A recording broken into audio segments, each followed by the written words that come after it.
Hello, এবার মদ খাবি? না, এবার খাবো না। হ্যাঁ, হোলির দিন মদ খাবি না তো খাবি কি? আচ্ছা ঠিক আছে, তুই প্রোগ্রাম কর।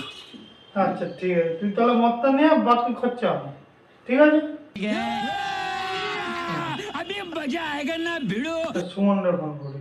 वाह क्या सीन है। হ্যালো, এবার মদ খাবি? খাবো তো, তোরা প্রোগ্রাম কর। তাহলে চাকরি নিয়ে চলে আয়, বাকি খরচা আমার। হ্যাঁ, চিন্তা করিস না, সব খরচা আমার। वाह क्या सीन है। রবিরে ফোন করি। এবার মদ খাবি? খাবো, কিন্তু আমার কাছে বেশি পয়সা তাহলে নেই। একটা কোল্ড ড্রিঙ্কস, একটা সোডা বোতল নিয়ে আয়, বাকি সব খরচা আমার। যা বাবা, সবাই সামনে আসছে, আমি চুপচাপ 3টে গ্লাস নিয়ে এসে বসে থাকি।